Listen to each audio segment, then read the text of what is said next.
종렬 건졌습니다. 반갑습니다. 예, 오늘 그 건축의 시대를 담다는 걸 가지고 부족하지만 제가 강의를 하게 됐습니다. 앞에 허정도 선생님 말씀하신 게 그 중에서 굉장히 그 부담스럽습니다. 뭐 해라니까 지가 일본어로 하고 사실 오늘 제가 희한하게 강의가 오늘 세 번째입니다. 경남대 폴리텍 대학 여기 왔는데 그 두 분은 아주 쉽게 했는데 지금은 굉장히 긴장되는 상태입니다. 기대된다, 뭐 영상 찍는다 이렇게 압박을 하시고 뭐 그 뒤에는 웃겨라, 웃겨라 하는데 제가 뭐 보시다시피 굉장히 진지하고 이런 사람이라서 뭐 웃길 재주는 없고 내용이 흥미로우면 재밌지 않을까 하는 생각으로 그렇게 강의를 뭐 부족하지만 해보도록 하겠습니다. 건축의 시대를 담다라는 제목인데요. 이 책이 나오게 된 그 경위를 간단히 말씀드리면 사실 저는 건축에 대해서 많이 이렇게 알리고 싶었어요. 그러니까 뭔가 하면 우리가 책 서두에 제가 머릿말에도 썼는데 우리가 행위예술이든 추상화든 크게 흥미를 못 느끼는 건 몰라서 이해 못해서 그럴 거거든요. 그래서 우리 건축도 저도 격렬하게 이렇게 이해시키고 싶은 마음이 항상 있었습니다. 근데 사회적으로 요즘에 방송이나 신문사에서 굉장히 건축에 대해서 관심을 많이 가지는 것 같아요.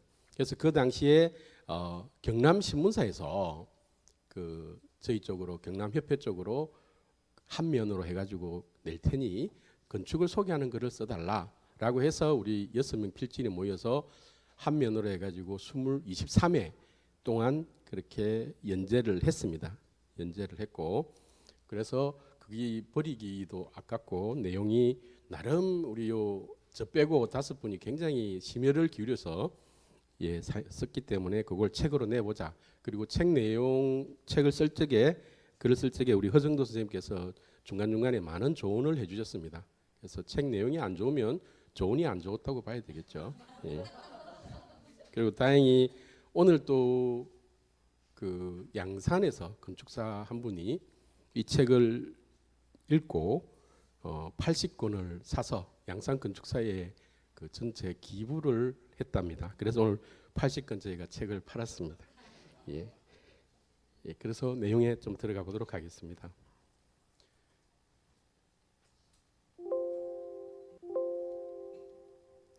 오늘 설명은 제가 뭐 신문에 기고한 순서대로 설명을 드릴 거고 주로 일본의 단독주택의 변화, 주거의 변화에 대해서 주로 하고 나머지 부분은 일반적인 그냥 평범하게 설명드리고 마지막에 시간 어떻게 짬을 내서라도 제가 그 소개해드리고 싶은 나오시마라는 곳이 있습니다. 일본에.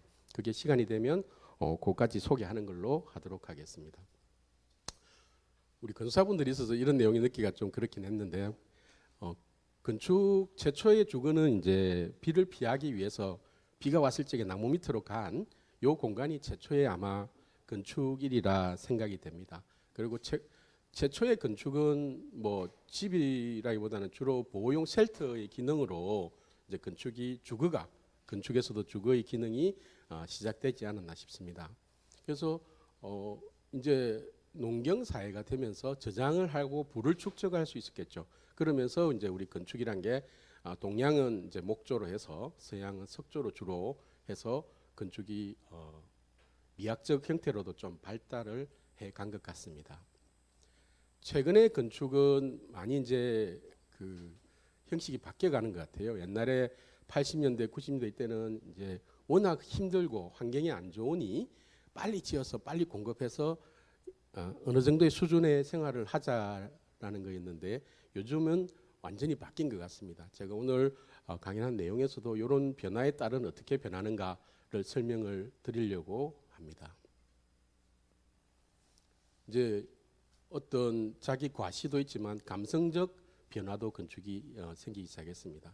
그래서 단독주택의 변화, 시대에 따른 주거 공간의 변화가 필요한 시간으로 해서 먼저 대표적으로 우리가 공동주택이 있고 일반 단독주택이 있다. 이렇게 크게 보면 그렇게 나눌 수가 있을 겁니다. 그래서 우선 우리가 가장 최근에 주거에서 가장 많이 차지하는 비율인 공동주택의 장단점을 먼저 한번 살펴보겠습니다. 일단은 장점과 인식을 보면 제일 큰 것 중에 하나가 보안이겠죠. 그 다음에 규모에 의해서 이제 생기는 부대 시설이나 정원, 그리고 관리의 편의성, 그 다음에 재산 정식이라는 개념으로 인식이 있는 것 같습니다. 그래서 지금 저희 아파트도 마찬가지고, 아파트를 쓰면 처음 이 문주, 물론 오픈되어 있지만 이 문주도 범죄 예방에 도움이 되는 요소거든요. 문주를 지나고, 그 다음에 공동 현관문을 지나고, CCTV가 설치되어 있는 엘리베이터를 통해서 마지막 현관문, 이 정도면 거의 뭐 감옥하고 비슷하죠, 보안이. 그래서 저도 어디 외국 가거나 어디 놀러 갈 적에 가족 걱정은 안 하게 됩니다. 그리고 부대 시설이 이렇게 아주 잘 되어 있습니다. 그래서 그리고 이 아파트를 요즘에는 이제 그 위탁회사가 다 관리를 해줍니다. 그래서 저희도 뭐 형광등 하나 나가도, 불 하나 나가도 전화하면 바로 해주고, 어떤 문제점에 대해서 바로바로 해결해 줍니다. 지금 특히 아파트 같은 경우는 뭐 쓰레기 처리나 그다음에 상가도 근처에 있고 관리실이 있어서 굉장히 편리합니다. 재산 정식인데요, 참 이게 어떻게 보면 웃기는 내용입니다. 정밀 안전 진단 통과를 축하드립니다. 우리 아파트는 굉장히 그 위험한 아파트입니다라는 뜻 아니에요.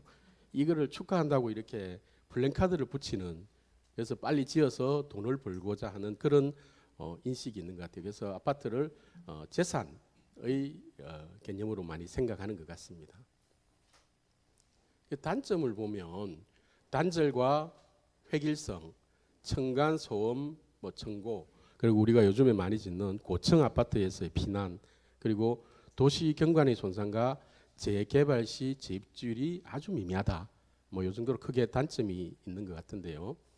단절의 문제인데 박구용 교수가 이제 우리가 사회와 공동체의 개념에 대해서 설명을 하던데, 사회와 공동체는 철학에서는 전혀 다른 개념으로 사용을 합니다. 그러니까 여기서 선택할 수 있는 것, 사회란 것은, 그러니까 소속감이 좀 덜하다는 거죠. 그래서 뭐 내가 일본 국적을 얻고 싶다면 바로 일본을 가서 살 수 있고, 그래서 그분이 예를 드는 게 이제 동일한 환경에서의 일제시대 때 뭐 친일파도 생길 수 있고 독립운동가도 생길 수 있는 거. 그래서 공동체라는 개념이 필요한데, 우리 아파트, 지금 현재 아파트들은 과연 공동체를 형성하고 있는가는 그에 대한 질문이 있습니다. 여기 아까 보여드린 우리 그 아파트 커뮤니티죠. 목욕탕, 골프장, 뭐 헬스장 가도, 저도 사실은 여기 많이 사용을 하거든요. 목욕하러 가고, 뭐 골프는 제가 안 치니까 헬스장도 가는데, 여기서 한 번도 누군가와 만나 본 적이 없습니다. 누구랑 대화를 해본 적도 없고, 그냥 편의시설이지 공동체를 이루기 위한 시설은 아니라는 거죠. 그래서 전혀 되지 않고, 저는 제가 지금 사는 아파트가 한 6천 세대 되는데 딱 저희 집 앞집뿐만 합니다. 그것도 만나면 굉장히 어색해가지고 옆집 문이, 엘리베이터 타고 내려갈 적에 옆집 문이 열리는 소리 들리면 안에서 기다렸다가 그렇게 나가기도 합니다. 그게 굉장히 어색하더라고요. 근데 우리 경남은 그래도 조금 나은 것 같아요. 왜 그런가 하면, 제가 LH 계시다 나온, 지금 서울에 집에 있는데 그 경남의 아파트에 사시는 분인데, 아주 신기한 게 뭔가 하면 경남 사람들은 엘리베이터를 타면 인사를 한대요. 그 우리 아파트도 인사를 하거든요.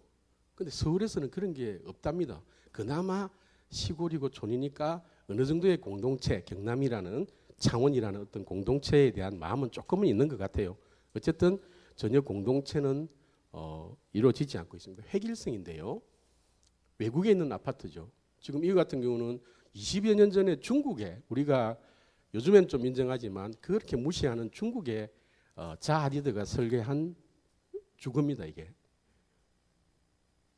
저는 옛날에 10년 전에 여기 가봤는데 깜짝 놀랐습니다. 그 다음에 이거는 이태리에 있는 아파트고요. 이것도 이태리에 있는 아파트입니다. 이건 유명한 아파트죠. 물론 우리나라에 이 아파트가 무조건 좋다라고 말씀드리는 거 아닙니다. 아마 우리나라 이거 지어놨으면 벌레 생긴다고 아마 나무 금방 자를걸요. 이제 친환경적 아파트라는 거죠. 에너지 그 손상이 적고 뭐 그런 아파트라고 해놓았는데 이런 아파트를 지었는데 이거는 지금 창원에 있는 6천 세대 아파트죠. 거대한 벽 아닙니까 이거? 저도 솔직히 저는 여기 사는데 매번 지나갈 때마다 겁납니다. 특히 언제가 겁나는가 하면 그 동업에서 넘어올 때 완전 도시 하나를 앞을 쫙 막아놓고 있거든요. 예, 완전히 가려버려요. 그러니까 이거를 건축 심의 받을 적에는 요 사이에 틈이 잘 보이는 뷰를 잡아가지고 심의를 해가 통과를 했겠죠. 아마 동업에서 넘어오는 그 뷰를 해놨으면 이 창원시에서 통과시켜줄 리가 없죠. 이건 또 마산에서 제일 유명한 메트로인가요? 아파트죠 이게. 이거와 이런 아파트들을 비교해 본다면 우리가 얼마나 획일적인 공간에 그 인면의 건물 형태에서 디자인에 살고 있는지 알 수 있는 겁니다. 그래서 자꾸 뭐라 하니까 이제 이런 짓을 하는 거예요. 유명하죠 이것도. 뭐 희한하게 이런 거 해놓고 이 정도 지금 우리가 아파트에 대한 수준이 이 정도입니다. 근데 요즘에 서울 쪽하고는 조금 개선은 되는 것 같아요. 그 평면적 획일성입니다. 이 왼쪽에 있는 게 제가 진해 살 적에 살던 아파트 평면이고요. 요거 강연하려고 제가 인터넷 찾았습니다. 제 평면. 오른쪽은 지금 제가 사는 아파트입니다. 다른 게 알파룸이 있고 저기 팬트리가 있는데 이름 하나 다르고 형태 조금 다른 것 말고는 똑같습니다. 그래서 제가 5년 전에 이사를 왔는데 요 이제 침실 여기서 잤죠. 자고 일어났는데 내가 이사를 왔는지 안 왔는지 헷갈리는 거예요. 벽지도 요새 다 희끄무리한 색깔 쓰고 가구도 똑같고 옆에 있는 누이는 마누라도 똑같은 거예요. 그러니까 내가 아침 진짜 순간 딱인데 이사 왔나 우리 이사 왔나 이 생각이 들더라고.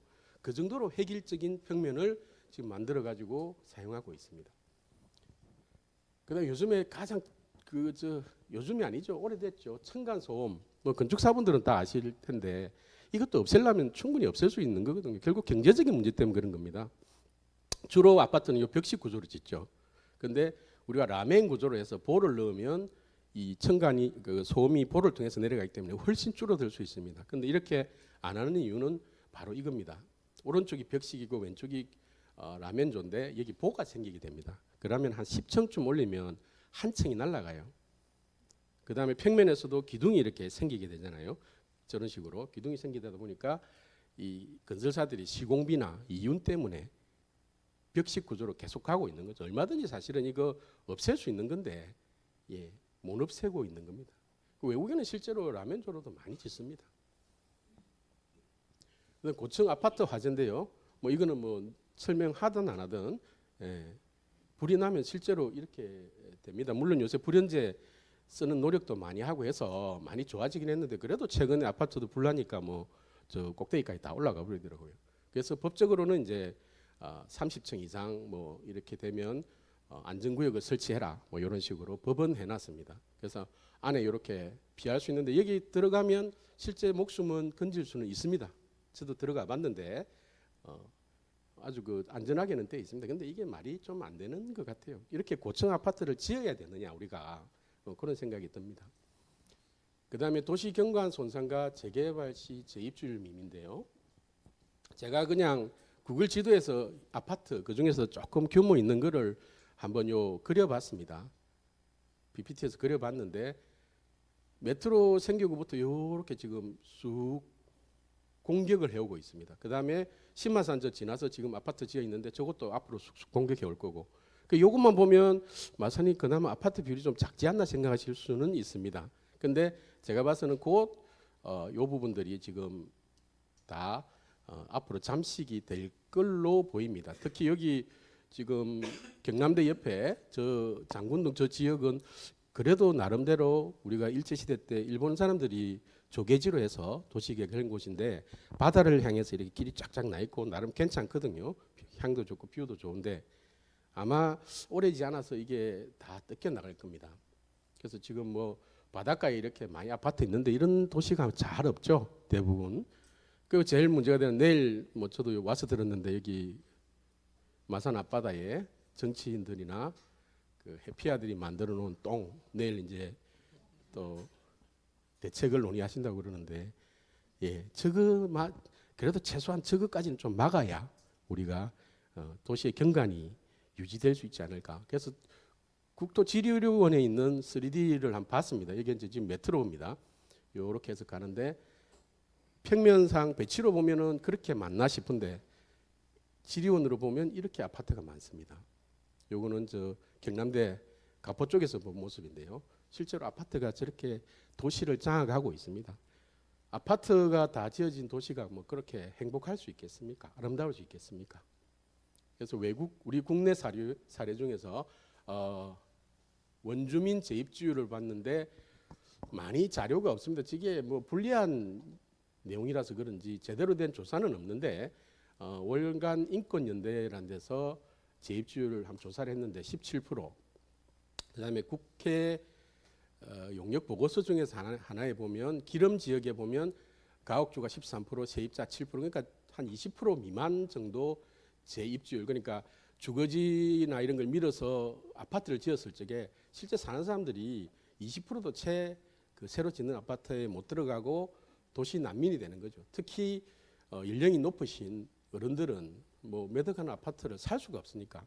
근데 일본의 사례를 보면 일본에도 이런 사례는 많지 않았는데 일본의 사례를 보니까 우리보다는 좀 더 촘촘하게 제도를 해놨습니다. 우리나라는 뭐 5,000세대, 6,000세대 쉽게 짓지만 일본은 그렇게 대규모 개발은 많이 하지는 않은 것 같아요.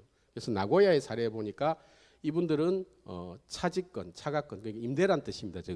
저런 것까지 해가지고 많이 그 촘촘하게 제도적으로 좀 보장을 해주다 보니까 40가구 중에 한 27가구 정도는 남아서 재입주를 하더라. 예. 그래서 우리나라 지금 마산에 최근에 개발된 데 보면 제가 알기로는 20%까지는 안 되는 것 같습니다. 그래서 이제 대안이 어떻게 되느냐의 문제인데요. 이분은 야마모토 리켄시라고 일본 건축가입니다. 일본 건축가인데 판교의 월든 힐스라고 이분이 이제 건축계의 그 로열상이라는 프리처크를 받으신 분이죠. 사적인 공간으로만 구성되어 있는 작금의 집에 공적인 공간을 삽입. 공적인 공간이라는 게 커먼 데크와 현관 진입, 공용 테라스죠. 사실 이거 말이 들으면 보통 우리 일반 사람들이 용기를 갖기는 좀 어려울 겁니다. 옆집하고 공용 공간을 같이 쓴다. 말이 안 되는 거죠. 그래서 이 아파트도 이 공동주거도 처음에는 미분양 상태였습니다. 미분양 상태. 그런데 딱 10년 살고 그 리켄 씨에게 주민들이 감사의 편지를 썼답니다. 이렇게 물론 이 중에서도 아직도 몇 가구는 자기 집 커튼 치고 막 이렇게 사는 분들이 있대요. 근데 요렇게 해가지고 글을 편지를 써서 리켄 씨가 한국에 방문해서 같이 또 이야기도 하고 했답니다. 이 아파트입니다. 뭐 아주 우리 지금 창원에 있는 고층의 아파트는 아니고 저층 공동주거죠. 지금 이런 부분들이 다 공용 공간으로 구성되어 있습니다. 이 사진을 보면 좀 공동체라는 개념이 좀 생기죠. 공동체. 이런 동네에 살면 아이를 좀 편안히 키울 수도 있겠다 이런 생각이 드는 것 같습니다. 지금 이런 공간들이 우리는 지금 아파트를 가면 아까 사중보안에 의해서 문 열고 들어가면 탁 독립이 돼 있는데 이분들은 요 길을 통해서 서로 진입하고 서로 마주보게 그렇게 설계를 했습니다. 그 다음 대안으로는 이건 또 다른 방식인데요. 개발 방식에 대한 문제입니다. 이분이 이 잘생기신 분이 경남대 건축학과 박진석 교수님인데요. 제가 알기로는 이번 달 말에 이분도 여기서 강연을 한번 하시는 걸로 그렇게 알고 있습니다. 아주 그 훌륭하신 교수님인데 완월 달빛 사회적 주택입니다. 위치는 마여고 바로 옆에 옛날에 그 아주 흐름한 동네 거기에 이분이 오랫동안 해서 창원시가 물론 개인이 개발하고 이런 거는 아닙니다. 기존에 10여 가구 살던 할머니들 땅을 내놓고 국가에서도 조금 지원을 하고 해서 예, 감사합니다. 지원하고 해서 이제 만들어진 마을인데요. 박 교수님한테 처음 이야기를 들으니까 처음 딱 갔을 적에 열 몇 가구 중에 한 가구는 안 하겠다고 이야기를 하고 딱 갔는데 박 교수님이 책임감을 확 느끼기 시작한 게 뭔가 하면 딱 갔는데 그렇게 집에서 지린내가 나더래요. 지린내가. 그게 뭔 뜻인가 하면 화장실이나 이런 시스템이 상하도 시스템이 제대로 안 갖춰진 상태에 살고 계시다는 거죠.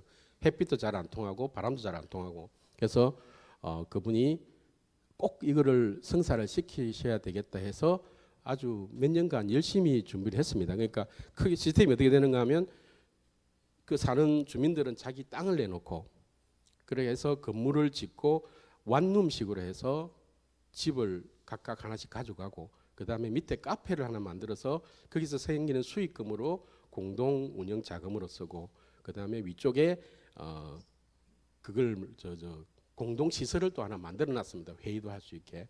그렇게 해서 지금 해 놨습니다. 평면이죠. 지금 아래쪽에 있는 게 지금 포인트 잘 안 되는데 이 부분이 카페 위에는 주거고 1층에는 카페가 있고 요 위에 요 공간은 마을 공동 시설입니다. 여기서 주목해야 될 공간은 제가 갔을 적에 놀랬던 거는 요 중간에 있는 마당입니다. 여러분들은 지금 그 도시 표현을 이렇게 하면 되는지 모르지만 약간의 빈민층들이 할머니들 할아버지들 어떻게 사시는가 생각해 보면 거의 불편하고 하니까 밖에도 잘 못 나오고 그런 경우가 되게 많습니다. 보행권이 없기 때문에 밖을 잘 못 다니죠. 근데 요 마당에서 어떤 일들이 벌어지는가 하면 저런 공간이 있으니 저 동네에 있는 태권도 도장 사범이 애들을 데리고 와서 거기서 태권도를 합니다. 야야 하면 할머니들이 어떤 할머니들은 집 앞에 테라스 나와서 보고 어떤 할머니들은 그것마저도 힘들면 창문 열고 이렇게 보고 계십니다. 저는 행사할 적에 가서 여러 번 봤습니다. 굉장히 이 마당이 중요한 공간이더라고요. 박 교수님도 설계할 적에 요거에 대해서 굉장히 중요시했고 그 할머니들이 처음과 지금의 서로 이 표정이 굉장히 좋아지셨다고 그래요. 물론 여기도 많은 문제점은 사실은 있는 거는 맞습니다만 이것 또한 하나의 개발 방식이 되지 않을까. 그러니까 이게 다 답이라는 건 아니고 이런 식으로 개발해 보는 것도 하나의 개발 방식 아닌가. 그러니까 재입주율을 높이는 방식. 진정 재개발 올바르된 재개발 방식이 아닐까 싶습니다. 우리 지금 아파트 개발하는 거 보면요, 우리나라처럼 모델하우스부터 지어가 분양하는 나라는 세계에 없습니다. 우리나라가 거의 유일할 겁니다. 미국 같은 경우는 옛날에 허정 선생님 강의 때 들었는데 LH처럼 공공기관이 있습니다. 아주 독립적인 기관인데요. 거기서 아주 전문가들이 공공성을 같이 넣으면서 땅을 매입 먼저 거기서 하고 그 시행자를 선정을 한다고 그럽니다. 그 시행을 잘할 사람. 그렇게 해서 개발을 하기 때문에 항상 공공성이 들어가는데 우리 지금 우리나라의 개발 방식은 옛날에 있던 진짜 아주 급속하게 개발한 그 방식을 그대로 유지하고 있습니다. 그래서 이게 바뀌어야 되는데 이게 돈이 좀 되다 보니까 쉽게 바뀌질 않는 것 같아요. 그래서 이렇게 지금 현재 만들어져 있습니다. 할머니 표정이 좋지 않습니까? 네. 여기 있는 천정에 달려 있는 저런 거는 우리 박 교수님이 인테리어를 그금 나한테 설계비를 200만 원을 줘가지고 기가 차서 내가 그래서 설계를 했습니다. 이런 식으로 지금 실제로 이렇게 사용되고 있습니다. 크지 않은 공간인데요, 굉장히 제대로 사용하고 있습니다. 여기 있는 천정에 있는 요 목재들도 현장에 가보니까 인테리어를 그금 200만 원을 줘가지고 시키면서 현장을 가니까 이 목재가 다른 데 있던 목재가 아니고 이 가옥들을 철거할 적에 남은 부산물입니다. 한 90년에서 100년 정도 된 목재죠. 그래서 박 교수님께 저걸 한번 우리 인테리어 써보자 해서 근데 많이 방치가 돼 있어서 썩어 있더라고요. 근데 그걸 제가 드릴로 이렇게 한번 뚫어 보니까 겉만 말랑말랑하고 속은 딱딱하더라고요. 그래서 요거 한번 써봅시다 해가지고 이 인테리어 자재로 사용을 했습니다. 근데 이 나무가 희한한 게 이렇게 오래된 나무가 지 스스로 석기를 품어내고 뭐 머금고 이렇게 하다 보니까 그렇게 한 공사하는 중에 1년 동안 비를 맞고 방치가 돼 있었는데도 아주 그 사용할 수 있을 정도로 자기가 자기를 보호를 하더라고요. 그래서 이제 공동주택에 대해서 설명을 드리고 단독주택에 대해서 제가 조금 설명을 드리도록 하겠습니다. 일단 주택 중에서 요거는 제가 10여 년 전에 설계한 건물인데요. 이 건물에 그때는 지금보다 열정이 훨씬 더 대단했겠죠. 핵심이 자연이었습니다. 왜 자연이었는가 하면 여기 건축주가 그 당시에 마음이 좀 아픈 상태였습니다. 그래서 최대한 자연을 많이 넣어서 아주 좋은 공간이 나오지 않을까. 저도 약간의 실험적인 부분이 있었겠죠. 예, 그렇게 해서 지어진 집이 요 앞에 있는 저 집입니다. 물론 지금 설계하면 요거보다 조금 더 잘할 겁니다만 뭐 좀 군더더기가 좀 있죠. 나름대로 이제 채광을 넣고 하려고 욕심이 과했다는 부분이 있습니다. 그래서 요 앞에 요 타원형은 이 집에 손님이 나중에 알았는데 거의 안 오는데 게스트룸입니다. 제가 파악을 잘못한 거죠. 그리고 이제 1층, 2층으로 나눠진 주택입니다. 이건 이제 뒤쪽에서 바르면 해원천 따라 내려가는 모습입니다. 정면에서 보는 모습. 이게 그 안주인께서 마음이 좀 아프다 보니 남편이 사실은 굉장히 성격이 깐깐하신 분이에요. 나중에 알았는데. 근데 사모님 마음이 편찮으시다 보니까 사모님께 완전히 맡겨버렸어요. 그러다 보니까 이게 제일 처음 건축주한테 보여드렸던 모형이거든요. 이게 최후의 모형이죠. 거의 똑같은 형태로 만들어졌습니다. 그러니까 이제 바깥 주인이 이제 방치를 하다 보니까 원한 대로 가진 것 같습니다. 도면인데요. 이제 여기서 빛이 어떻게 들어가는가에 대해서만 자연이 어떻게 개입을 하는가에 대해서만 설명을 좀 드리겠습니다. 요 16번 아래쪽에 있는 것 같은 경우는 흙입니다. 물론 유리로 이렇게 다 감싸져가 있고 흙이고 나무를 심었습니다. 안에다가. 그 다음에 요거하고 높이 차이가 없게 13번은 손주들이 놀 수 있는 그냥 그 바닥입니다. 그리고 15번은 애들 놀다가 쉴 수 있는 공간이고요. 그래서 보시면 이렇게 구성되어 있습니다. 마루하고 흙하고 같이 있고 지금도 그대로 나무가 잘 자랍니다. 온실이 하나 들어가 있다고 봐야 되겠죠. 그러니까 이렇게 됐을 적에 저도 사실은 그 당시에 어렸기 때문에 어떤 느낌인지 잘 몰랐는데 기대감을 품고 사실은 이걸 봤던 겁니다. 그 2층에서 본 모습, 2층까지 이렇게 뻥 뚫려가 있습니다. 혹시 뭐 여기 YMC 지나시다가 볼 일 있으면 한번 보시면 요 앞쪽에 요 커튼을 유리 쪽이 이렇게 구성되어 있습니다. 이거는 이제 2층인데요. 여기가 이제 주로 생활하는 공간인데 파란색으로 되어 있는 게 수공간입니다. 수공간인데 안에 수공간이 밖에 수공간으로 물이 오버플로우해서 넘쳐가는 구조죠. 근데 이 물이 어디서 나오는 물인가 하면 지붕에 있는 물을 한 방향으로 해서 모아서 한 곳에 모이면 압력이 가해지면 지가 자동으로 스프링으로 열리도록 해서 여기에 있는 벽천이 있습니다. 약간 경사지게, 왜냐하면 바로 떨어지면 물이 튀니까 이렇게 축축축 내려와서 요 물이 여기 고였다가 여기에 어느 정도 수위가 되면 넘치는 구조로 해서 바깥으로 이렇게 놨는데 제가 한 1년 전에 일이 있어서 갔는데 여기서 지금도 물고기가 살고 있습니다. 물고기 살고 있습니다. 예. 그리고 요 앞에 요거는 게스트룸인데 손님은 오지 않는 게스트룸이고, 예. 그래서 여기가 2번이 거실입니다. 2번 거실은 옆에 회원천을 조망하고 가장 좋은 공간이라 싶어서 거실 2번을 했고, 여기 2번에서 보면 여기 아래쪽에 있던 나무가 심겨져 있는 오픈된 공간이 있습니다. 물이 저렇게 흘러간다는 거죠. 위에 물동이가 있어서 여기서 오버플로에서 밑으로 내려가는 요 벽천을 통해서 내려가는 구조입니다. 안방에서 봤을 적에 이제 어쨌든 저는 이 건축주 사모님이 좀 행복했으면 하는 마음으로 이런 공간도 한번 만들어 봤습니다. 아래쪽에. 내부에 이제 공간 속에 여기 전부 지붕이 천창입니다.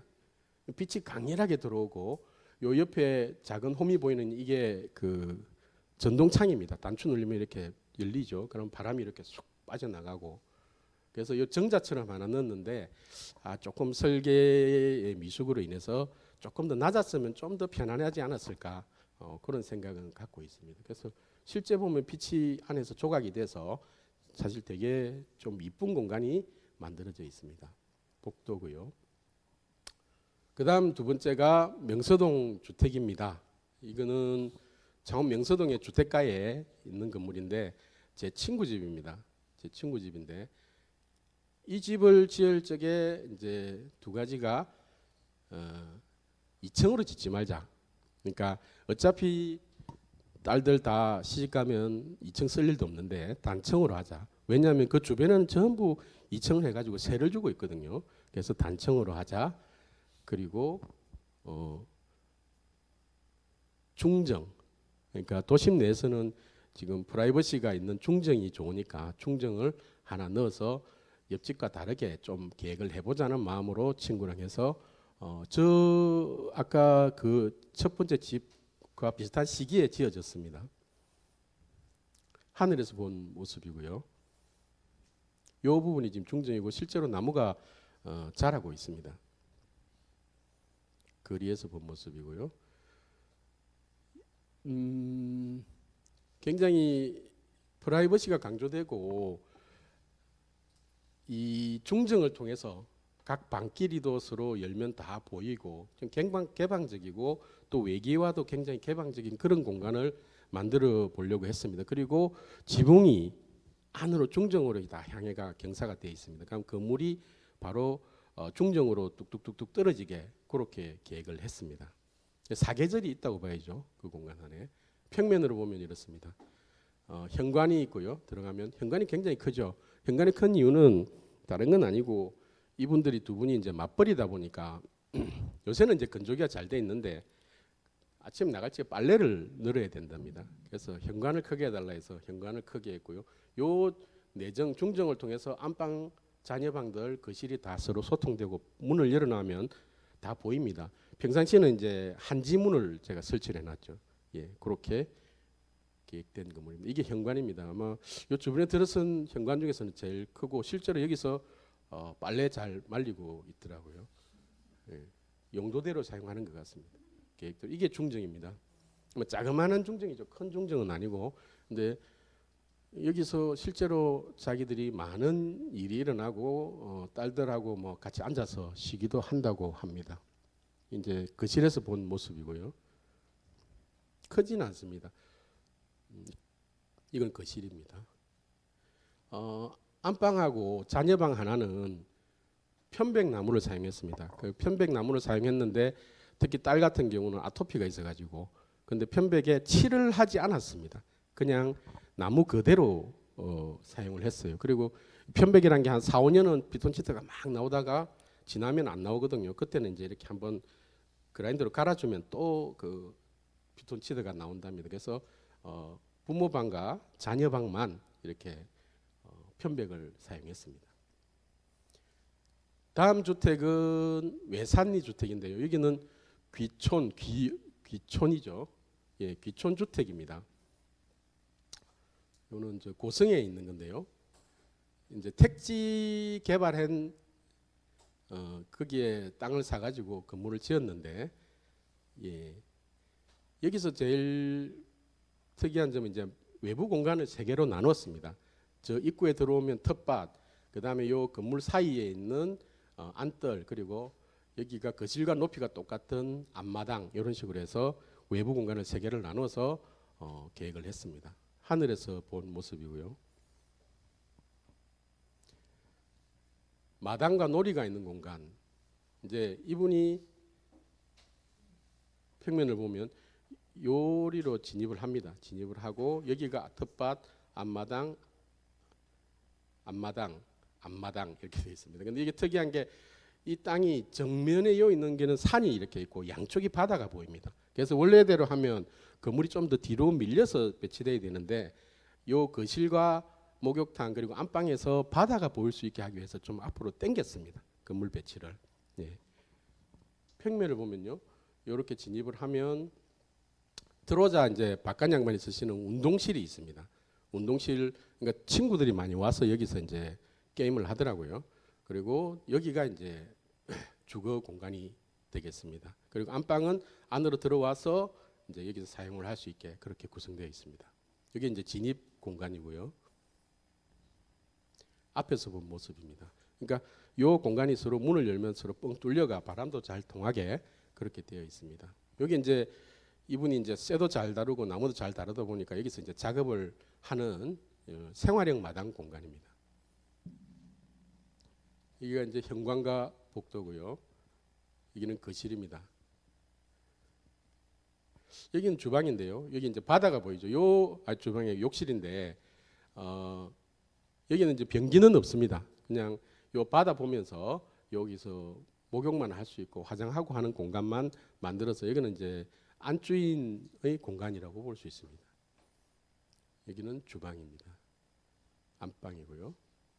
여기가 이제 바깥 양반이 제일 중요시하던 당구장입니다. 예, 여기서 당구도 치고 요 옆에 그 자리에 훌라도 함께 치고 뭐 그렇게 하시더라고요. 예, 아주 잘 사용하시더라고요. 제가 설계한 건물은 집주인들이 용도대로 그렇게 잘 사용을 하시는 것 같습니다. 마지막으로 주택으로 마지막으로는 이제 장류에 있는 3대가 같이 사는 주택입니다.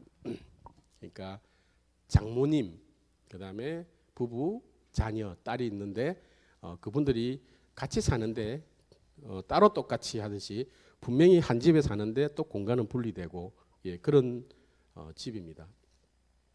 이게 이제 정면에서 보이는 모습이고요. 정면. 평면으로 보면 이제 진입은 요 공간으로 하게 되는데 이 집에 이제 특이한 게 공유 주방과 가족실입니다. 별도로. 그러니까 입구 쪽에 현관 쪽에 공유 주방과 가족실이 있습니다. 그래서 1층에는 지금 이거하고 빨리 주택하고 오늘 끝날 것 같습니다. 이야기가. 예. 여기는 이제 노모가 사시는 거죠. 특징은 각 실마다 화장실이 다 있습니다. 2층에 가도 그렇고 각각 개별적으로 그 안에서 다 활동이 되게 돼 있고 요 공유 주방인데 여기서 엄마와 딸이 여기 1층에 사시는 노모와 2층에 사모님이 같이 여기서 음식을 해 먹고 각자의 주방은 서로 따로 쓰고 여기서 모여서 뭐 수제비를 끓여 자시든 하고 여기 앉아서 도란도란 이야기 나누고 여기서 이제 이 현관을 기점으로 서로 찢어지는 거죠. 6시 되면 각각 자기 집으로 2층으로 올라가고 1층으로 올라가는 구조입니다. 그래서 2층 올라가면 여기 방들이 있는데 결국은 원래 안방 여기가 제일 중요한 방인데 제일 크고 많은 방인데 결국은 딸이 이걸 차지를 하고 부부가 각각 방을 하나씩 쓰고 각각 다 화장실이 있습니다. 다 화장실이 독립적으로 있는 구조로 되어 있고 이것 또한 도심 주택의 특징상 중정이 생기게 되어 있습니다. 여기가 이제 공유 주방입니다. 여기서 할머니하고 그 며느님이 따님이 같이 요리를 하시더라고요. 2층 올라가는 계단이고요. 이게 1층에 이제 할머님이 사시는 거실 공간입니다. 1층 거실에서 바로 본 이제 입구의 중정의 모습이고요. 2층 거실입니다. 크진 않습니다. 이게 실들이 많이 쪼개지고 그러다 보니까 공간이 크게는 나오지가 않더라고요. 거실 공간입니다. 중정 부분을 이제 보면 이렇게 보이겠습니다. 자, 이제 주거에 대해서는 살펴봤는데 죄송합니다. 이게 좀 재밌게 웃게 되는데 너무 지금 시간이 많이 남지 않은 관계로 조금 속도를 내보도록 하겠습니다. 폐공공건축물의 변화를 통해 살아 움직이는 이색 공간과 시간이 주는 추억이라는 걸로 두 번째 제가 썼던 글입니다. 처음에 남해 있는 스페이스 미조란 곳입니다. 실제로 요거 같은 경우는 옛날에 이제 어창으로 사용하던 곳이죠. 사용하던 곳이 이제 뭐 사람들이 없고 하니 비어 있는 그런 공간을 사용한 거고요. 그 뒤에 이제 또 남해에 있는 돌창고, 그 다음에 창원에 있는 그 동업에 있는 주남 환경스쿨이라고 그 폐교, 그러니까 말 그대로 공공건축이 많이 특히 폐교 같은 경우 많이 그리고 농협 시설이나 이런 게 많이 이렇게 버려지고 있지 않습니까?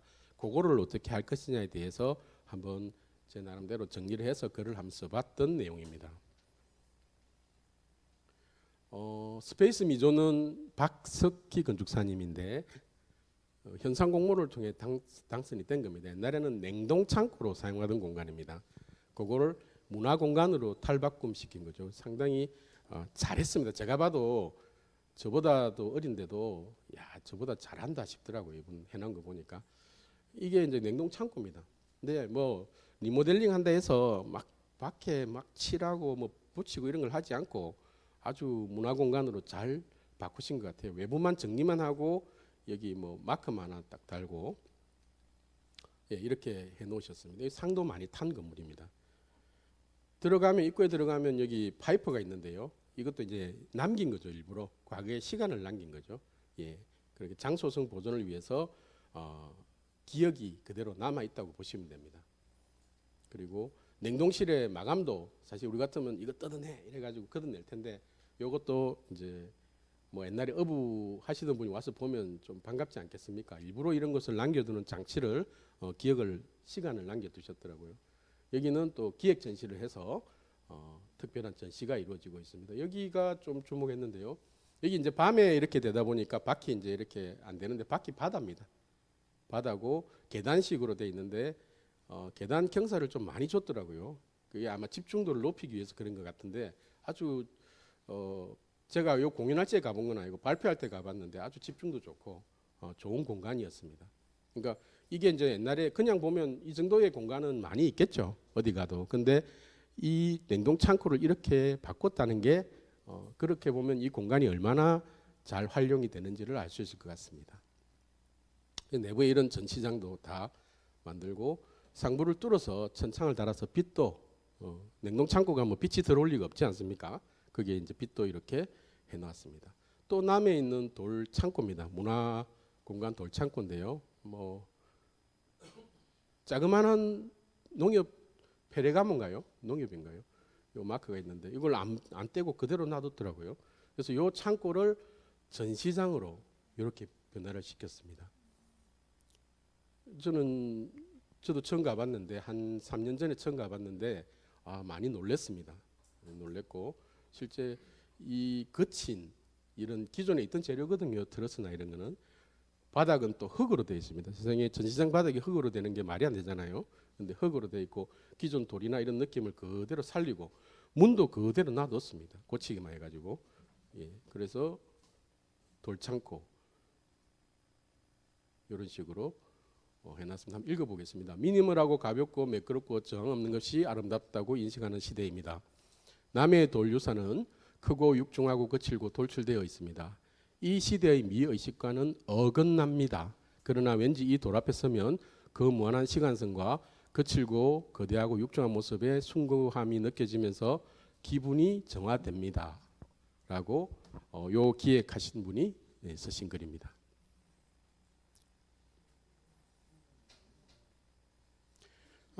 그리고 주남 환경스쿨인데요.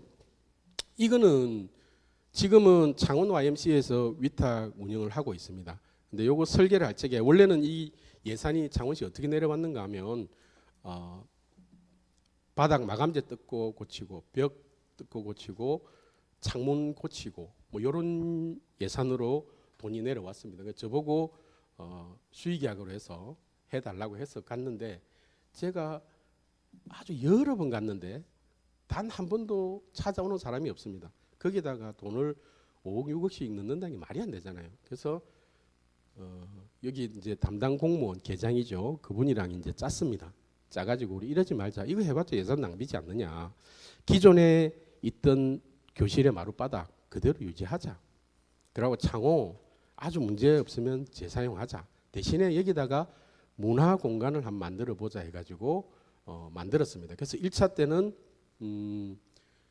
상당히 의도했던 대로 많이 흘러갔습니다. 제가 공간을 만들고 범위를 정하고 창원에 있는 예술가 5분이 들어와 가지고 작업을 했습니다. 그렇게 해서 공간들을 만들었습니다. 그래서 안에 도서관도 만들고 놀이장도 만들고 여러 가지 그리고 외부에도 공간을 운동장 비어있는 운동장에 공간을 만들었습니다. 그래서 여기서 제가 공무원의 역할이 정말 중요하다고 느낀 게 1차 사업이 돼서 잘 됐잖아요. 그 2차 예산이 또 내려왔어요. 2배가 더 내려왔어요. 근데 그때 새로 부임한 과장, 계장 위에죠. 과장이 마음이 그게 아니더라고요. 과장 마음이 그런 게 어딨어 라고 해서 아주 원칙적인 용도로 돈을 사용해 버리니까 우리가 원래 1차를 하면서 2차를 하려고 했던 게 다 무산이 돼 버렸습니다. 그래서 저희는 1차하고 2차 되면 이제 여기서 공연도 하고 많은 나름대로의 계산을 했는데 그냥 무산이 돼 버리더라고요. 그래서 그걸 담당하는 공무원의 역할이 얼마나 중요한가를 제가 느꼈습니다. 근데 싸워도 그건 안 되더라고요. 많이 싸웠죠. 제가 뭐 사람은 순해 보이도 어디 가도 잘 싸웁니다. 잘 싸우는데 그거는 못 이기겠더라고요. 말이 안 통하니까 그냥 귀에 들어가질 않더라고요, 말이. 그래서 처음 가보니까 이제 이런 아무도 찾지 않는 이런 학교고 폐교죠, 폐교. 환경 스쿨로는 쓰고 있었는데 너무 열악해서 아무도 오지 않는 공간이었습니다. 이런 공간이고 그냥 운동장은 쭉 이렇게 지금은 좀 정비를 했는데 풀이 막 나 있고 이런 상태였어요. 그래서 제가 일단은 운동장이 한 3분의 1을 이렇게 철제 후레임만 딱 짰습니다. 그리고 저는 나무만 심었고요. 그리고 요 길만 냈습니다. 요 공간 안에 예술가들이 작업할 수 있는 에이리어만 줬습니다.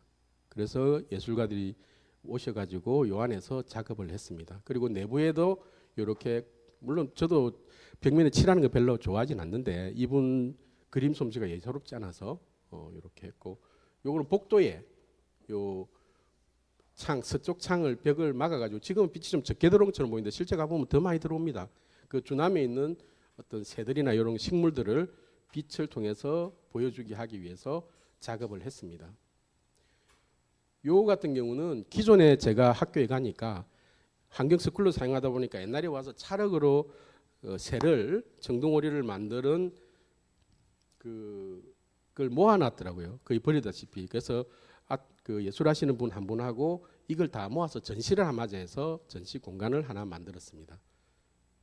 네, 이런 식으로 해서 이런 생각을 했습니다. 요 만든 사람이 다음에 만일에 여기 와서 자기 아들이랑 와서 자기가 만든 걸 본다면 그것도 상당히 의미가 있겠다, 재미있겠다는 생각이 들었습니다. 요 같은 경우는 최수환 씨의 작품인데 요 안에 들어가면 지금 요게 요 안에서 보이는 복도, 기존 학교의 복도의 형상을 그대로 만들어 놓은 모습입니다. 요거는 갈대 노래라 해서 또 만들어 놓은 거고요. 바람이 불면 굉장히 이렇게 살랑살랑 마음 편안하게 움직이는 조형물이 들어가 있습니다. 그리고 물방울도 하나 놨고요. 예. 그래서 낡고 오래된 거를 이제 옛날에는 다 뜯었는데 이제 다시 어떻게든 재사용해야 된다. 특히 요즘 근대 건축이 그런 경우가 많죠. 무조건 다 뜯어서 아예 그거 해버리는 것보다는 어떻게든 기존 거를 뜯지 않고 재활용하는 그런 사회적 합의는 좀 된 것 같습니다. 그래서 폐건축물에 대해서는 그렇게 글을 썼고요. 세 번째는 이제 목조 건축입니다. 목조 건축인데 우리가 보통 나무를 빈다고 그러면 친환경적이지 않지 않느냐라고 보통 생각을 하시지 않습니까? 그러니까 나무 비면 안 된다고 생각하죠. 그런데 저도 요걸 보면서 배웠는데 나무가 30년에서 40년이 지나면 그 전까지는 탄소를 먹고 산소를 품는데 그게 지나면 산소를 먹고 탄소를 품기도 하고 그래서 더 이상 어떤 환경 정화로서의 기능은 없다고 합니다. 그래서 나무를 탄소 통조림이라고 한답니다. 그래서 그걸 우리 건축에서 계속 써줘야 이 환경적으로 좋다고 합니다. 그래서 특히 진주의 최삼령 건축가님이 목조에 대해서 굉장히 많은 이야기를 해주셨습니다. 그래서 목조에 대해서는 그렇게 보시면 될 것 같고요. 대표적으로 진주 휴게소입니다. 목재로 이렇게 되어 있죠. 실제 가보면 굉장히 멋있습니다. 저도 일부러 이제 지나가면서 진주 갔다 올 적에 한번 들리는데 목조의 구조미가 그대로 드러난 굉장히 좋은 건축물이더라고요. 일반 콘크리트로 이렇게 금속으로 휘황찬란하게 해놓은 것보다는 훨씬 아름답고 마음이 편안해지는 것 같습니다. 그다음에 문산읍에 있는 어울마당입니다. 이것도 목조인데 내부가 이렇게 되어 있습니다. 보통의 이제 처음 설계는 중목 구조로 설계를 해서 안에 구조가 그대로 드러나서 예쁘게 하는 게 일반적인데 이분들은 캐나다에서 자재를 들어와서 굉장히 면적으로 보이게 해서 목조에 대해서 좋은 사례를 보여준 것 같습니다. 마지막으로 이제 근대 건축입니다. 시대를 잇는 경남의 근대 건축 산책. 네. 적산가옥이죠. 적산가옥이라는 건 뭐 아시다시피 적이 버리고 간 가옥이죠. 적산가옥. 시간적 범위로는 개항기부터 한국 전쟁 정도까지 보고요. 예, 지금 우리 마산에도 많이 있고 진해에도 많이 있습니다. 그래서 제가 오늘 다룰 것은 진해인데요.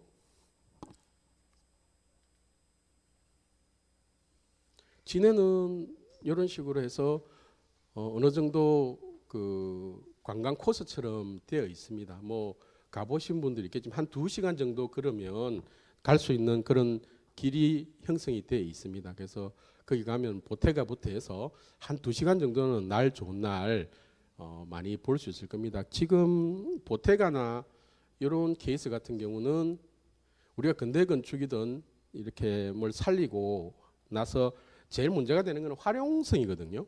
어떻게 활용하느냐, 활용성이 문제인데 보태가 같은 경우는 아주 잘 원용도대로 잘 사용되고 있는 것 같고요.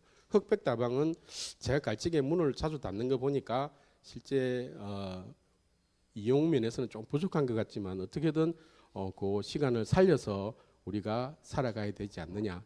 그래서 이게 근대 건축 역사길입니다. 흑백다방이죠. 흑백다방은 워낙 방송에 많이 나와서 뭐 많이 아실 거라 보입니다. 실제로 요 탐방객들이 제법 날 좋은 날 되면 제법 많이 옵니다. 아이들도 많이 오고 이게 지금 크게 봐서 이런 보태가 송악등 이게 글자가 좀 깨졌는데요. 이런 건물들이 있습니다. 보태가인데요. 지금은 이제 공공시설로 사용하고 있죠. 경남대학교 박진석 교수와 구경인 건축사가 이제 같이 진행을 했습니다. 진행을 해서 한 5, 6개월 동안 고생해서 설계를 했고 실제 부재 하나하나 다 재보면서 번호 매기면서 그렇게 작업을 했답니다. 그래서 뭐 창업 공간, 업무 공간 등으로 지금 공공건축물로 활용하고 있는데 여기는 아주 잘 활용되어 가고 있는 것 같습니다.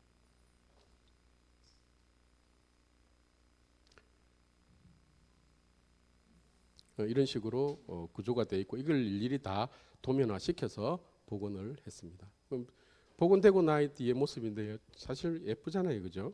건물이 굉장히 이쁩니다. 들어가 보면. 그래서 상세한 이런 내용은 뭐 꼭 안 보셔도 될 것 같습니다. 제가 조금 빨리 넘기는 게 마지막으로 나오시마를 간단히 소개를 하고 가려고 합니다. 자, 조금 허정도 선생님이 실망하실 정도로 재미없는 재미없는 강연을 하고 분명히 중간에 허정도 선생님이 하품을 한번 하셨기 때문에 굉장히 긴장하고 있습니다. 예. 나오시마라는 곳이 있습니다. 우리가 일본에 대해서 어떤 생각을 갖고 있던 건축 설계에서는 일본인의 건축가들이 가지는 포지션이 굉장히 큽니다. 근데 저는 아주 여러 번 가봤습니다. 이곳을. 너무나 아름다운 곳이고 내가 건축의 전문가가 아니라 하더라도 누구나 가서도 즐거울 수 있는 공간이라서 꼭 한번 가보시라고 제가 소개하고자 합니다. 요 호박은 대부분 아시죠? 예, 구사마 여의 호박인데 얼마 전에 재작년에 태풍 났을 때 썰려갔습니다. 지금 복원이 됐는가는 모르겠습니다. 가면은 그 항구 바로 앞에 저게 나이지가 있습니다. 여기는 세토네라고 하는데 오사카에서 후쿠오카로 가다 보면 그 아래쪽에 있는 바다 네해 거기가 세토네입니다. 근데 여기가 일본 발전 시기에 굉장히 오염됐던 곳이죠. 구리나 철 재련소로 사용하던 곳입니다. 그러니까 그 당시에 80년대 뭐 이럴 때 거기를 뭐 뒤처리를 잘 했을 리도 없잖아요. 그래서 거의 죽은 섬들이었습니다. 여기 섬이 한두 개가 아니고 그래서 젊은이들은 없고 이런 섬인데 이분이 이제 베네세라는 회사인데 그 아버지한테 물려받았습니다. 이 재산을 큰아들이 돼가지고 이분이 나오시마 인근을 예술의 섬으로 만들겠다는 허무맹랑한 이야기를 하고 근데 그걸 현실화시켜서 제일 먼저 이제 찾아간 사람이 이제 처음에는 다른 방식으로 환경운동가 뭐 이런 환경예술가들하고 주로 작업을 하다가 건축이 들어가야 되겠다 해서 처음 찾아간 분이 안도 다다오 선생입니다. 예, 여러분도 잘 아시는 안도 다다오 선생입니다. 그래서 베네세 하우스라는 걸 처음에 짓게 돼요. 이런 이제 스케치를 하고 이분이 이제 설계한 건물들입니다. 이거는 위치적으로는 요 영역들 나오시마, 테시마, 이누지마 요쪽 지역이고요. 쇼도시마 이런 데도 다 건물들이 있습니다. 크게 지역으로 보면 이렇게 나뉘는데 요거는 다음에 필요하시면 제가 자료를 넘겨드리겠습니다. 제일 처음 지은 게 이제 요 두 개입니다. 요 두 개인데 94년도에 제가 처음 그 당시에 이제 NHK가 저희 집에 나와서 보는데 지금은 우리 건축사들이 TV 나오는 게 뭐 우리나라도 익숙하지만 그 당시에 건축사가 TV를 나오는 게 아주 어색한 시절이었는데 NHK에서 안도 다다오 선생이 나와서 요 두 개 건물을 설명을 하더라고요. 그걸 보고 제가 특히 여기 오벌동인데 요 공간에 너무 감동받아가지고 뭐 대단히 특별한 공간은 아닙니다. 우리가 보통 공간이라면 문을 열고 들어가서 실내가 되면 거실이 있고 현관이 있고 거실이 있고 방으로 들어가는 구조인데 요거는 텅 비어서 밖에서 그냥 객실을 들어가는 밑에는 미술관이고 위에는 호텔이거든요. 근데 그 비어진 공간이 너무 아름다워서 바로 이제 아르바이트를 시작해 가지고 그 다음에 이제 제가 찾아갔습니다. 여기를 이제 요게 밑에 있는 베네스의 뮤지엄입니다. 뮤지엄이고 이렇게 구성이 되어 있고요. 너무너무 볼 게 많습니다. 여기 가면은 볼 게 너무 많습니다. 며칠을 잡으셔야 되고 제가 봐서는 베네스 그 나오시마 인근을 제대로 보시려면 한 5박 6일 정도는 하시는 게 좋을 것 같아요. 그래서 외부 전시실이 있고요.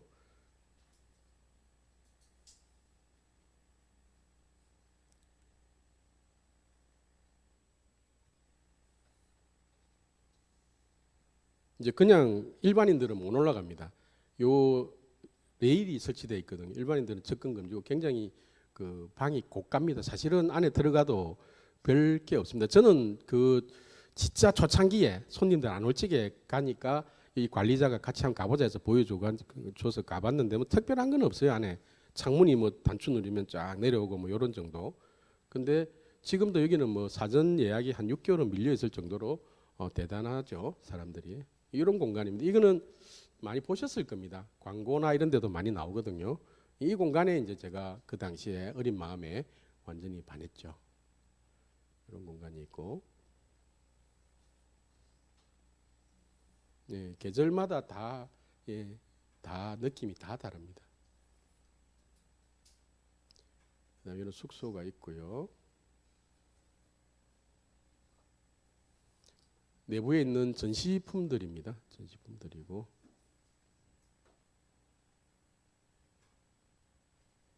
요게 이제 아주 유명한 건물인데 지추미술관이라고 우리말로 하면 지중미술관입니다. 땅속에 있는 미술관인 거죠. 근데 이게 뭐 안도 다다오 선생이 와 난 땅속에 건물을 감추고 싶어 해서 그런 게 아니라 허가부서에서 여기는 환경이 중요하기 때문에 건물이 돌출되면 안 돼 해서 만들어진 건물이죠. 그래서 지중 건축물입니다. 사실은 요 공사할 적에 땅 다 파내가 건물 짓고 흙을 다시 메꾼 거죠. 예. 근데 이 지중미술관의 큰 의미는 뭔가 하면 보통 미술관을 설계하거나 박물관 설계하면 거기에 이제 그 공간에 다시 이제 그 전시 전문을 하는 사람들이 전시를 하거나 그런데 요 지중미술관은 미술품을 만드는 예술가와 건축가가 그 미술품에 가장 적합한 공간과 빛을 만들어 놓은 거죠. 그래서 거기서 주는 느낌이 아주 감각이 극대화되어 있죠. 굉장히 극대화되어 있고 우리가 평상시 우리 같은 저 같은 일반 건축사는 평생 가도 못 해볼 프로젝트긴 합니다만 여기서 보여주는 공간감이나 빛은 거의 환상이라고 보입니다. 지중미술관은 지금도 굉장히 유명하고 사전에 예약을 하지 않으면 들어갈 수가 없습니다. 그러니까 요 구를 예술가가 만들고 요 공간을 안도 다다오 선생이 만들었습니다. 그래서 평면을 보면 이렇고요. 하늘에서 보면 이렇습니다. 근데 예, 땅속에 묻어도 멋지죠. 그죠? 뭐가 안 드러나도 멋있지 않습니까? 참 구석구석 아름답습니다. 이분이 해놓으신 지금 이분 건축은 우리나라에서도 지금 이번에 그 LG 아트센터 서울에 있고 뭐 제주도 가도 그 미술관이 있고 아시죠? 그런 건들 그다음에 뮤지엄산 이런 데 가면 다 있습니다. 많이 들어와 있습니다. 그래서 지중미술관입니다. 여기에 이제 제일 모네 수련 그림이 있죠. 그리고 요 바깥에 있는 이런 것도 실제 모네가 봤던 그 공간과 흡사하게 만들어 놨다고 합니다. 이런 내부 공간들이 있고요. 여기가 이제 모네 그림인데 저 병 뭔가 보시기에 뭔가 빠진 것 같지 않습니까? 이 그림을 보는데 지장을 안 주기 위해서 벽면을 모서리를 직각으로 안 하고 곡선으로 이렇게 만들었답니다. 그래서 실제 진품 모네 수련도 볼 수가 있습니다. 그리고 제임스 트럴이라는 미국 빛의 예술가인데요. 아주 그 충격적입니다. 여기가 보면 여기 공간인데요. 들어가면 안개 속에 있는 것처럼 뿌여해가지고 어슴푸레합니다. 어슴푸레하면서 가면 이제 그게 끝인데요. 거기서 느껴지는 어떤 소름 돋는 공간감이란 게 있습니다. 그래서 제임스 트럴의 건축물도 있는데 이거는 이게 건축사가 오는 게 안 좋다는 게 저 뒤에 하동열 건축사 씩 웃으면서 그런 표정 짓지 마십시오. 긴장됩니다, 내가. 예. 그래서 그렇게 이건 뮤지엄 산에 가도 있습니다. 우리 뮤지엄 산에 가도 원주에 뮤지엄 산에 가도 제임스 트럴의 작품이 거의 비슷하게 있습니다. 이거죠. 요 구를 만들고 이 구에 맞는 공간과 빛을 조각을 한 거죠. 그래서 이런 그림들이 나옵니다. 여기는 이우한 미술관이죠. 뭐 우리나라 분인데 실제로는 뭐 그 일본에서 많이 활동하시고 세계적으로 유명하신 분입니다. 얼마 전에 그 뭐 위장 논란도 있었고 이분이 이제 역시 고수들끼리는 다 통한다는 게 안도 선생과 굉장히 친분이 좋답니다. 그래서 여기에 개인 미술관을 이제 만드는 거죠. 이우한 미술관이라고. 이런 식으로 만들어 놨습니다. 반갑습니다. 그래도 한국 사람이 이렇게 개인 미술관을 일본 사람들이 지어줬다는 게 굉장히 반갑습니다. 이분은 이제 어떤 관계 항성을 가지고 많이 이야기하신 분이죠. 이우한 선생은. 그러니까 철판이 있고 돌이 있는데 그 사이에 미묘한 긴장감 뭐 이런 걸 주로 모티브로 해서 많이 작품을 하시는 분입니다. 그리고 유리에다가 돌 던져가 깨가지고 그걸 보여주시는 분이죠. 구사마 야유의 작품도 있습니다. 요거는 한국에 있는 산하에서 만든 건데 요건 넘어가고요. 중간중간에 그러니까 이런 게 많습니다. 목욕탕이나 이런 걸 막 붙이고 그러니까 건축사들이 한 게 아니죠. 이거는 예술가들이 이렇게 해서 만들어 놨는데 굉장히 재밌습니다. 하나하나 보다 보면 시간 가는 줄 모르고 재미있게 이렇게 만들어 놨습니다. 이게 거의 세계에서 지금은 그 관광지로서 손꼽힐 정도로 인기가 좋은 곳입니다. 코끼리성이 훔쳐보고 있다. 이런 작품들이 있습니다. 그래서 나오시마만 보는데도 한 이틀 정도는 걸린다고 보셔야 되고요. 이제 테시마 미술관입니다. 이건 안도 다다오 선생의 작품은 아니고 그 사나의 니시자와 리에와 나이토 레이의 작품입니다. 요 하얀 거 보이시는 요게 테시마 미술관입니다. 좀 외계 우주선 같이 생겼잖아요. 요거는 다른 용도가 없고요. 그냥 공간 속에 자연을 표현한 거죠. 자연을 그대로 담아 본 겁니다. 요게 주 전시장이고 요게 이제 기념품 파는 공간입니다. 요 건물들입니다. 하늘에서 본 모습인데요. 이거 같은 경우는 흙을 쌓아서 콘크리트를 다설해서 이렇게 만들었다고 합니다. 요런 공간 이제 이것도 많이 보셨을 거예요. 그 LG 광고에도 나오거든요. 요 건물이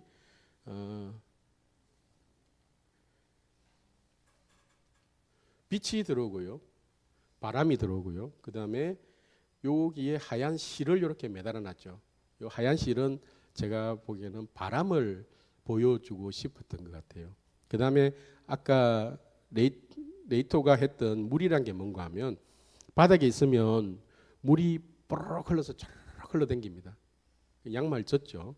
예, 그렇게 해서 물 자연을 그대로 표현한 거죠. 근데 여기에 이제 가면은 딱 그렇습니다. 반은 감동을 엄청나게 느끼고 반은 뭐야 하는 반응이 대부분입니다. 그래서 저는 매번 그렇게 이야기합니다. 여기서 감동을 못 느끼면 당신의 예술적 소양이 좀 부족한 거다. 그러니까 그렇게 살아라 할 수 없다. 예, 그렇게 해서 저는 살면서 가장 아름다운 공간을 여기서 봤습니다. 예, 저는 소양이 있는 것 같습니다. 예. 들어가면 조용하고요. 살짝 소리 나도 깡깡 울립니다. 여기가. 그래서 꼭 가보셔야 되는. 방금 여기가 이제 물방울이 이렇게 뽀로록 나왔다가 뽀로록 흘러갔다가 또 없어지기도 하고 나이토 레이의 작품입니다. 요게 이제 기존의 철 재련소입니다. 철 재련소를 지구 갤러리, 태양 갤러리를 이용한 방식이다. 그러니까 말 그대로 바람과 이런 걸 통해서 새로운 전시장으로 만든 공간이죠. 이렇게. 예, 지금 기존에 이런 공간들은 있고요. 이런 걸 이제 덧붙여서 전시장으로 만들어 놓은 공간입니다. 여기는 이제 뭐 요 사진이 참 멋지더라고요. 저는 옛날에 보니까. 예, 가서 보고 많이 놀래긴 했지만 결국은 저는 테시마 뮤지엄이 너무너무 좋았습니다. 그래서 그 주변에 보면 이런 조형물들이나 이런 게 엄청나게 많이 있습니다. 그래서 여기 같은 경우는 한 5박 6일 정도로 해서 제가 여러분들이 꼭 한번